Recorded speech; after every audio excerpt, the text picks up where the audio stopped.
Welcome to this lecture on the religion of Judaism.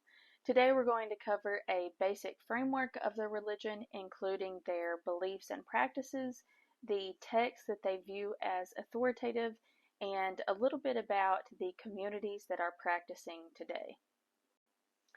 First, we need to talk about some of the terms that are just kind of the lingo of Judaism that are often used interchangeably and can sometimes be a little bit confusing.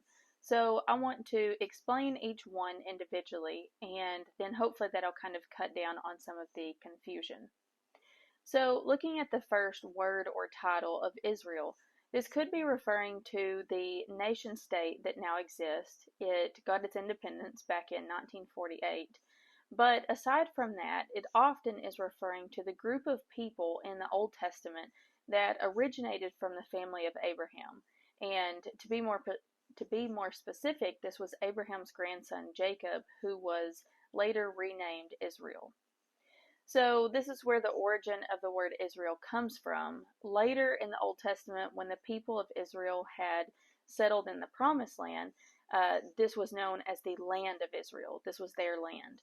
So then eventually the nation of Israel was split into basically two kingdoms, and one of those kingdoms was known as the nation of Israel, and the other was known as the nation of Judah. So then moving on to Jew, the term used here it describes people as Jews. This started back in the Old Testament. So the word was likely adopted given the significance of the tribe of Judah, the kingdom of Judah. And this still, again, goes back to all stemming from the family of Abraham. Ethnically speaking, Jewish people often trace their lineage from their mom's side, so a person would be considered a Jew ethnically if their mother was a Jew.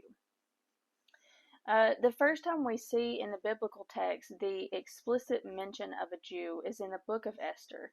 And if you're not familiar with this story, the Israelites at this point had been carried off into exile and were living in Babylon. But then Babylon was overtaken by Persia. And so in this account, Mordecai, who is the uncle of Esther, Mordecai was referred to as a Jew as opposed to maybe some of the other common names of that time of Israelite or Hebrew. So that's the first time that occurs. Obviously, Judaism, very similar, comes from Jew, and it just describes the religion itself. And then finally, looking at the word Hebrew, this word literally means crossed over or through. And this meaning could have come from a couple of different things. First, one of the most obvious explanations in terms of, in a physical sense, is relating back to the story of how the Israelites crossed over or crossed through the Red Sea as they left Egypt, and then also crossed over the Jordan River in order to enter into the Promised Land. So you have that kind of physical possibility, but then also, and maybe even more likely, it seems to come from the fact that Abraham was called by God, and part of this calling was to relocate his whole family and all of his life in order to worship Yahweh, in order to go against the grain of his culture and worship the one true God, Yahweh. And so, in this sense, he is turning around or crossing over to a new way of life. And so, instead of kind of the physical sense, when you are thinking about the Israelites crossing through somewhere geographically, with Abraham, it's even more kind of a religious thing.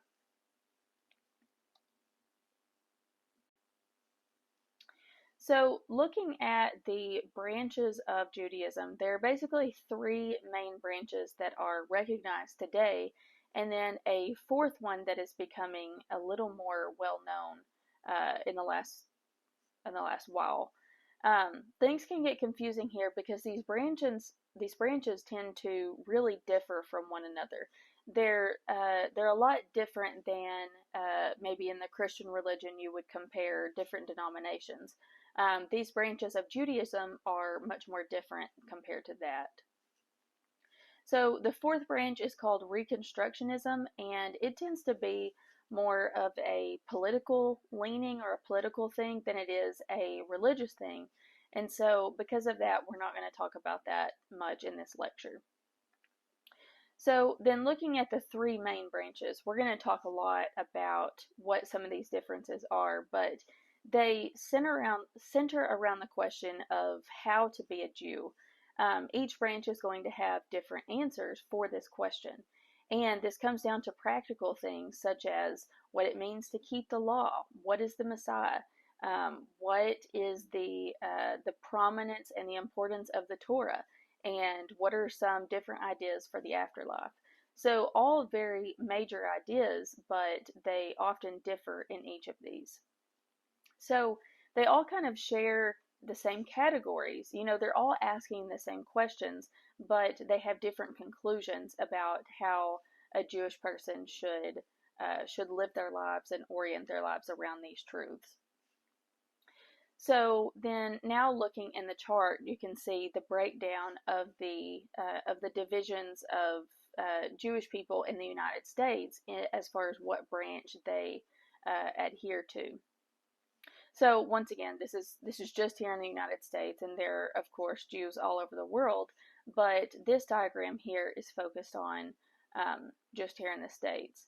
And you can look back at the textbook to get a better idea of these, but a large percent of the U.S. Jews fall in the Reform category, and then a lesser amount fall in the conservative category, and then the smallest would be the Orthodox Jews. So this is a lot of text to read, but I just want to go over some of the core differences in each of these branches when it comes to how they answer these big questions. So just to kind of give you an overview, a little bit more of these three branches. The Orthodox tradition dates back to the time of the Talmud, which we will cover more about in a little bit. But this group is really focused on keeping the tradition. They want things to stay the same and to stay the way they always have been. The conservative tradition comes from the tendencies to reform that were happening in Germany. So things are a little bit more mainstream in this group. They're kind of the middle ground. And then finally, the Reform category seeks to modernize Judaism and make it something that is relevant to today, while also keeping it Jewish, if that makes sense. So each of these branches are really going to have different views when it comes down to what their priorities are and how their priorities are going to guide their beliefs and practices. So you can see that these groups differ in some pretty major ways, even in something as big as who they believe God to be. So for the Orthodox Jew, Yahweh is a personal, compassionate God. But for the conservative Jew, God is viewed more as this impersonal entity. And then Reformed, they believe, they just have all kinds of different views, a variety of views of who God is. So that's a huge spectrum on this very, very important question of who God is. A good way to think about these branches is that Orthodox is the most strict and narrow of the three. And as time has gone on, branches have developed and have become more liberal and more relaxed. So once again, you can just pause here and look at some more of these differences between these three branches. So far, we've looked at the three main branches of Judaism and how popular each of those are here in the U.S. But I also want to talk a little bit about these branches from a worldwide perspective. So within these three branches, there are also different communities of Jews, and these communities are largely dictated by where they live and what experiences they have had within their culture and geographic location. So I want to tell you a little bit more about some of these communities. First, 80% of all Jews are Ashkenazi. This originated from the Jews that escaped persecution from Russia and Poland and went to either Eastern Europe or the United States. Second, Sephardi Jews are mostly in southwestern Europe, in Spain and Portugal and Italy, as well as some in North Africa and around the edge of the Mediterranean Sea. So, about 17% of all Jews worldwide fall into this group, and a large portion of the group also actually lives in Israel. And then two more, there are also the Falasha Jews in Ethiopia, and there are only about 30,000 of these, so they're kind of a very small community. And then finally, the B'nai Jews are found in India. And this is a really interesting group because they really focus on Elijah, the major prophet from the Old Testament. If you're not familiar, as I said, Elijah was a prophet in the Old Testament, and they don't worship him like they do Yahweh, but it is somewhat similar. They have a big celebration based on Elijah's ascension because they believe that this happened in India. So in the biblical account, Elijah ascends into heaven on a fiery chariot. So, given that they are in India and think that this event occurred there, they really celebrate this. So now moving on to the texts that are recognized as authoritative in Judaism. Going back to the different branches of Judaism, each of the branches recognize these texts as authoritative, but they differ on how authoritative they should be in a person's day-to-day life as a Jew. So before getting into these, when I talk about an authoritative text, I do not only mean a written text as we would think of today, but also an oral text or tradition. So in Judaism, oral tradition is very, very important and has been since Old Testament times. So just keep that in mind. I'm talking about both a physical written text and more of a something that is orally passed down. So the first text, and probably the most holy, as all Jews would agree for the most part, is the Tanakh. And this is a book that is basically the equivalent in terms of content with the Protestant Old Testament. The word itself is actually a sort of an acrostic that points to what is found within, which is the Torah, the Nevi'im, and the Ketuvim. So just briefly what all of these are. The Torah is the law, the Nevi'im is the prophets, and the Ketuvim is the writings. So next you then have the Mishnah, and think of this as like an oral Torah or an oral law. It's basically a commentary that was passed down. So a commentary and instructions to keep all of the 613 commandments that are found in the Torah. So the Mishnah was passed down orally through the generations. And next, the Talmud contains the Mishnah and the Gemara. And the Gemara is a commentary on the Mishnah. So the Talmud is an authoritative source when it comes to deciphering laws and setting up and keeping tradition in the Jewish communities. So here's just a diagram that may be helpful for you in kind of keeping all these authoritative texts straight. So they're confusing. Jews believe that the law or that all of the authoritative texts were given to them from Yahweh, given directly to Moses, and then Moses kind of spread these from there. So Moses then wrote down the Torah, which includes the 10 Commandments, 613 in total. And then God also is believed to have told Moses the oral Torah, or the Mishnah. And so Moses kind of has this commentary or these instructions, and they're things people should do or should know about how to carry out the commands, which he then also passed down verbally to the people. The Midrash is a commentary or interpretation of the written Torah. So you can see that there are several authoritative texts that are actually mostly commentaries or instructions to supplement or explain the Torah. So now let's talk about some of the basic beliefs in Judaism.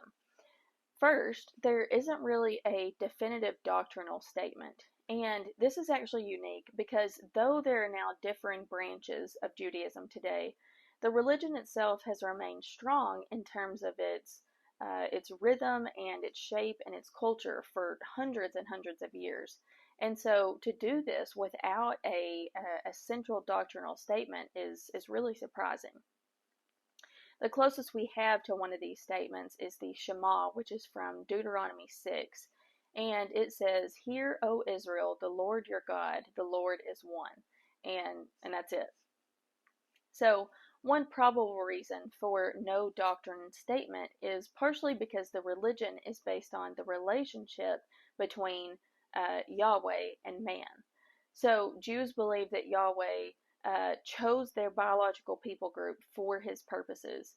And so Judaism has been focused on living a certain way in order to maintain that special calling and maintain that relationship between the Jewish people and Yahweh.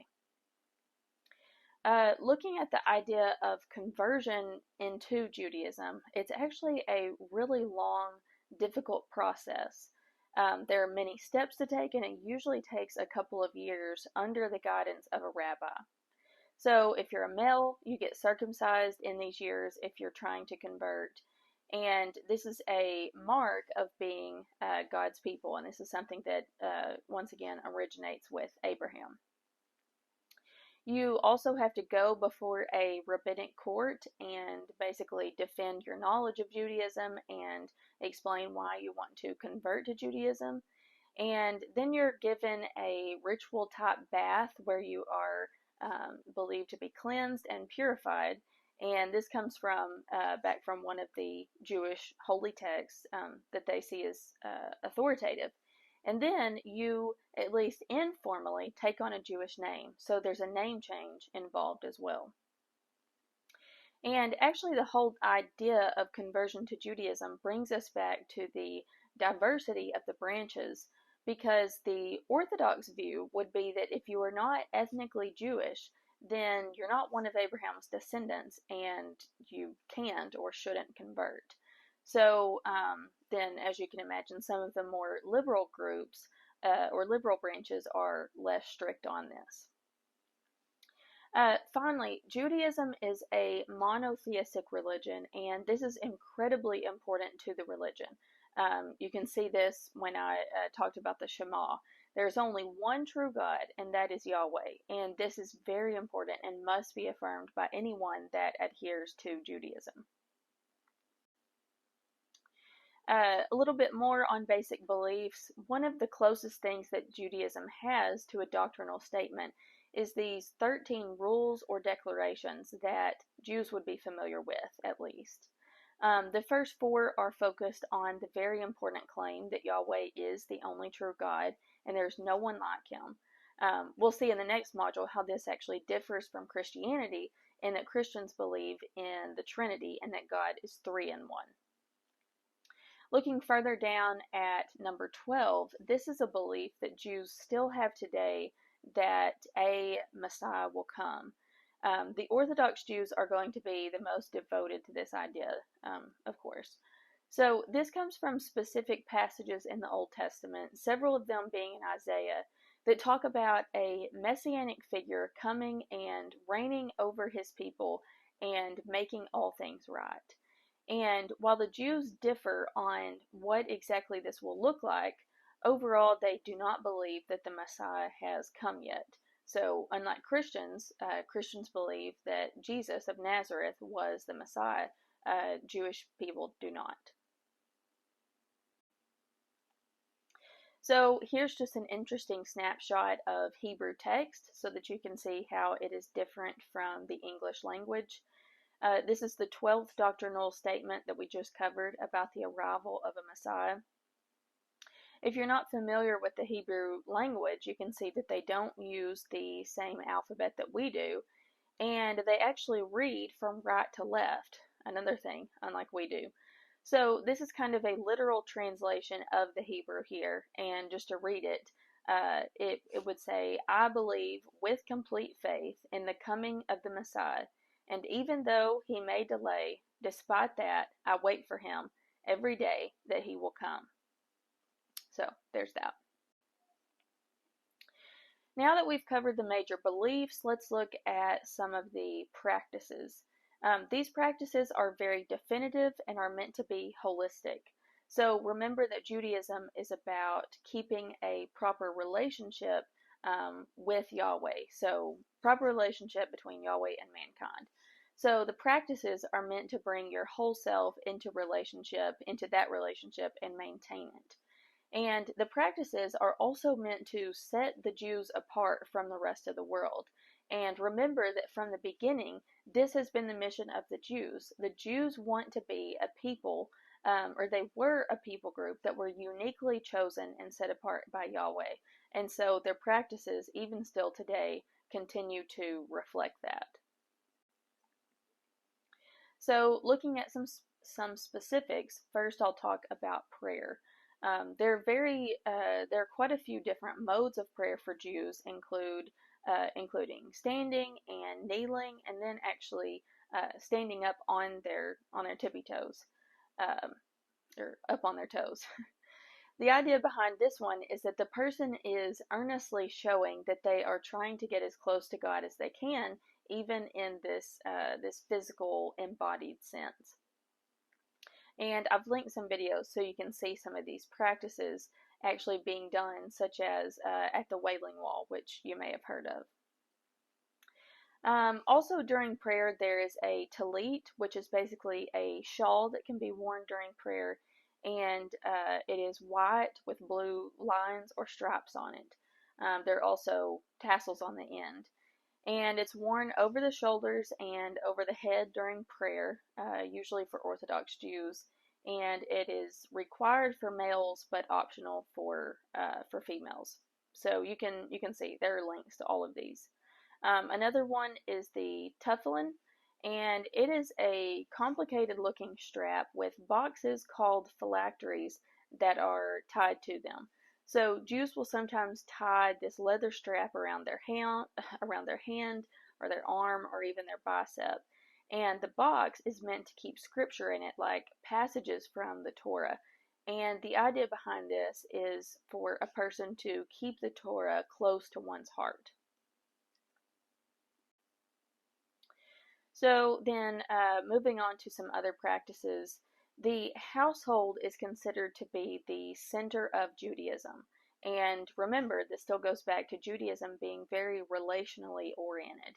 And so the aspect of family is very important, so much that the Jewish household is a microcosm of the family of God. So in the household, you'll have a mezuzah, which is a small, long and skinny box that has very, very tightly small written passages of the Torah and usually the Shema. And so these will be rolled up really tightly and put inside this small box. And then the box is attached to the door frame of the house. And in the homes of really devout Jews, you will find these on every door frame. And so when they come and go, the people will touch the mezuzah and usually kiss their hand, then as showing a form of respect for the contents that are in the box.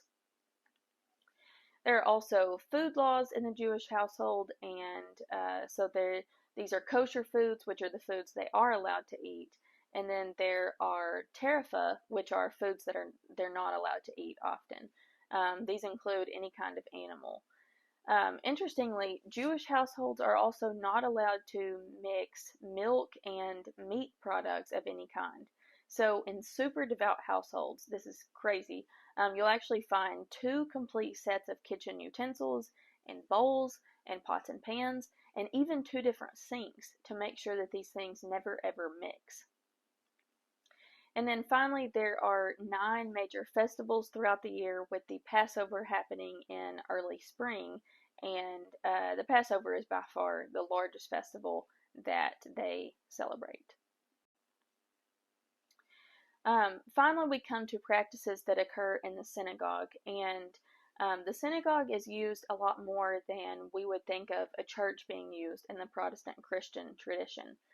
It's meant to be not only a house of prayer, but also a place for people to study, a place for people to assemble and meet one another, and to just be in community. So then there are morning prayers and a reading of the law that are just regular part of synagogue life, as well as additional things such as prayers and hymns. And then in the Orthodox branch, men and women do not actually worship together. They worship at the same time, but there is a curtain that is in between them. And then, of course, with the more liberal branches, this is done away with and they worship together. So now coming to our three common categories, we come first to what is the ultimate reality. And you probably have picked up on this throughout. The ultimate reality is that the one God, the one true God, Yahweh of the Torah, is the ultimate reality. He is a divine being that is all of the omnis, we would say. He's omniscient. He's all powerful. He's almighty, and so on. So that's ultimate reality. How should we live according to Judaism? Human life should be lived in conformity to the will of God. So the commandments that are found in the Torah are the embodiment of that will. And Jews recognize that human beings are complex. They are torn between good and evil, but with the aid of the practices that we covered, the good deeds can allow people to overcome this evil that kind of lies within them, that fights to come out, in a sense. And then finally, what is our ultimate purpose? Some believe that our ultimate goal is to achieve attachment to God, attachment to Yahweh, but all human beings are called to serve God in this world. And the result of that will be that the bliss of the world to come is greater than any happiness that one can experience here in life. And then finally, there is this obligation to bring peace and goodness into the world. So that covers just the basic framework of Judaism and the diversity that is present in the three key branches of Judaism. So yeah, now I think you should be good to go in being able to complete the rest of this module.